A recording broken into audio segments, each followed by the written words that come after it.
మీ అందరికీ తెలుసు అని చెప్పేసి నేను అనుకుంటున్నా.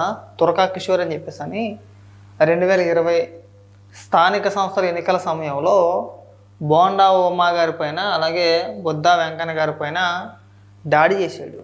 డైరెక్ట్గా కర్రలతోని రాళ్ళతోని రాడ్లతోని బోండా ఉమా గారిని బుద్ధా వెంకన్న గారిని చంపేయాలని చూసిన వ్యక్తి మాట ఈ వ్యక్తి. ఇగో మీకు క్లియర్గా చూపించాలనుకుంటే పిన్నెల రామకృష్ణారెడ్డి అలాగే తురకా కిషోర్, పిన్నెల రామకృష్ణారెడ్డి తమ్ముడు.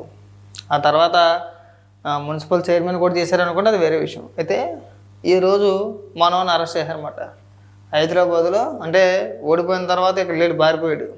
ఎలాగో తెలుసు మనకు టైం వచ్చేది ఏదో రోజు మనం ఖచ్చితంగా చెక్కేస్తారు. చెక్కితే మామూలుగా అలా ఎలా చెక్కేస్తారని చెప్పేసి అని మనోడికి ముందే తెలుసు.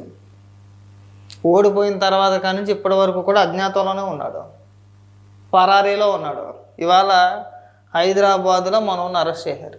ఇలా చేసిన దౌర్జన్యాలు చూడండి. అంటే నేను ఎందుకు చెప్తున్నానంటే అధికారం ఉంది కదా అని చెప్పేసి అని ఈ పిన్నెల రామకృష్ణారెడ్డి చెప్పాడనో లేదంటే పిన్నెల రామకృష్ణారెడ్డి తమ్ముడు చెప్పాడని చెప్పేసానో మనం ఎలా పడితే అలా రాలిపోయి పేలిపోతే అప్పుడు బాగానే ఉంటుంది. అప్పటికప్పుడు మనం పెద్ద తోపు తురుంకాల్లో అని చెప్పేసి అని చెప్పుకోవడానికి బాగానే ఉంటుంది. కానీ ఇవాళ అలా ఉండదు పొజిషను. మన ఒంట్లో ఉన్న కొవ్వు అంతా కూడా సెక్కేస్తారు, నీట్గా సెక్కుతారు అనమాట. చిన్నదాడా ఇదిగో